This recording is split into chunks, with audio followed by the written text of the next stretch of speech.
The rain pelted the windows of the empty house like it was mourning alongside her.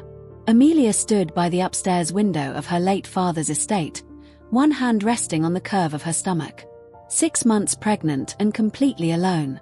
Well, not completely. Her stepmother was still around, poisoning the air with her perfume, her lies, and her smug grin. Grief twisted in her chest. Just 2 months ago, her father, Maxwell Haynes, had suffered a sudden heart attack in his sleep. He'd been only 53. Healthy. Sharp-minded. Loved by many. The whole town had come to his funeral. But behind all the flowers, speeches, and sympathy was a darker truth. He hadn't updated his will since marrying Veronica. And now, Veronica owned everything. The estate. The cars. The trust funds. The company shares. All of it was in her name, somehow. "Breakfast, darling," Veronica called from downstairs, her voice sugary and cold like a poisoned peach. Amelia turned away from the window and forced her feet to move. She didn't want to eat. Nothing tasted like anything anymore. Her body felt heavy, not just with pregnancy but with the weight of betrayal and fear. She descended the grand staircase slowly, her hand tracing the polished banister that had once felt like home. Now it felt like a cage. Veronica stood at the dining table, sipping from a champagne flute at 9 a.m. in a silk robe that probably cost more than Amelia's car. She looked Amelia up and down with a tight smile. "You're glowing," she lied. Amelia sat stiffly, nibbling at a dry croissant. "What do you want?" Veronica clinked her glass gently and leaned in. "Straight to the point." "Good. We don't have much time." "Time for what?" "You're pregnant, Amelia. Unwed. Unemployed. Your baby daddy disappeared like smoke. Your father's legacy, what little he had left, will be a laughingstock if word gets out." Amelia's throat burned. "Don't talk about him like that." Veronica rolled her eyes. "I'm saving you from public shame. And from dragging this family name through the mud." "It's not your family name," Amelia snapped. Veronica's smile turned shark-like. "Legally, it is."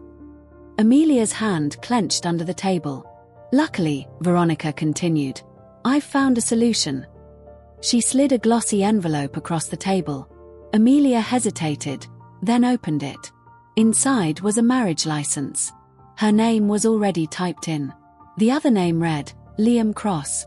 "Who is this?" "A good-for-nothing man who has agreed to marry you." Amelia's heart dropped. Veronica leaned back. "He's poor. Homeless, actually. No family. No job. But he's willing.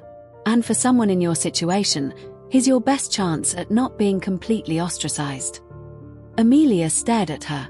"You want me to marry a homeless man? Are you insane?" Veronica smirked. "Desperate times, sweetheart.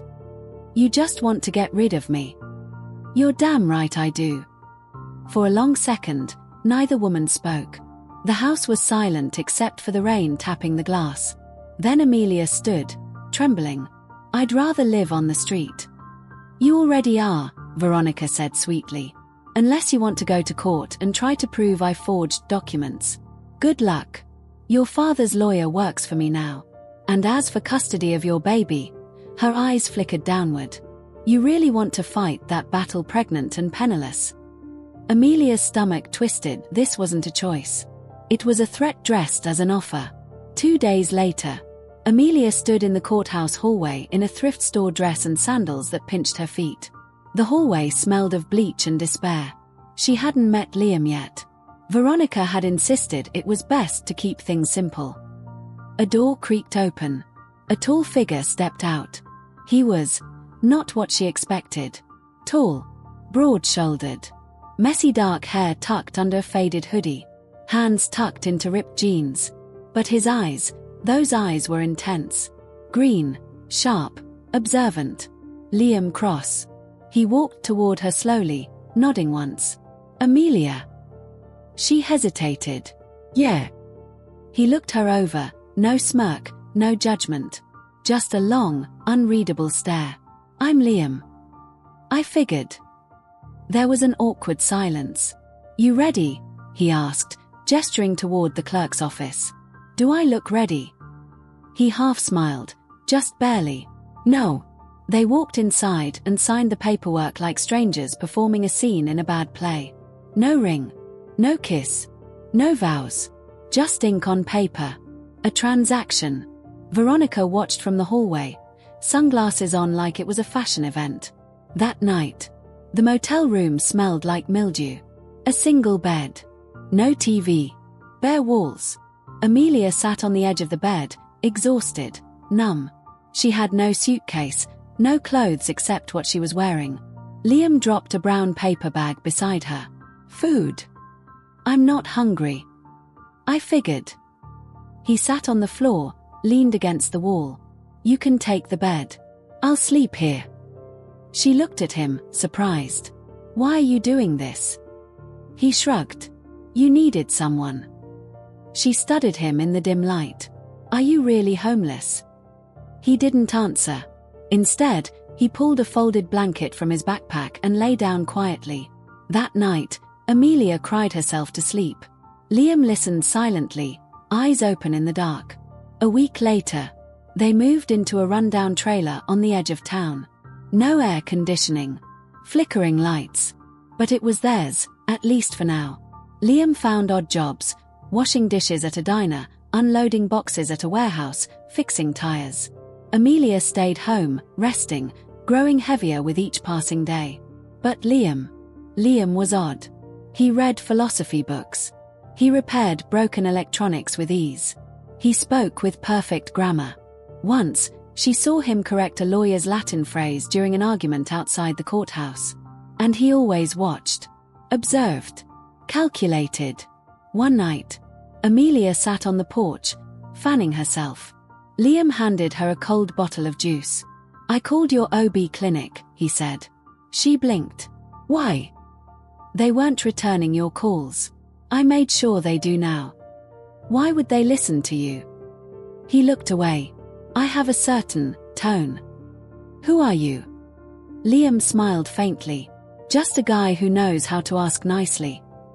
Then everything shifted.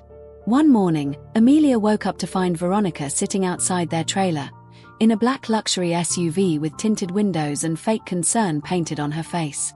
I've come to offer you your life back, she said. Amelia crossed her arms. Veronica gestured to the papers in her hand. Sign these. Divorce him. Give up the baby to a private family I've arranged. I'll set you up with an apartment, schooling, everything. No. Veronica leaned in. You think that man is your savior. You think he's going to give your child a future. I'd rather starve in a ditch with him than live under your thumb. Veronica's smile cracked for the first time. Then Liam appeared.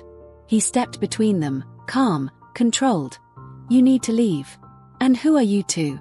You've overstayed your welcome, Mrs. Haynes. There was something in his voice. Power. Command. And for a second, Veronica actually looked afraid. She drove off without another word. End of chapter 1. The window.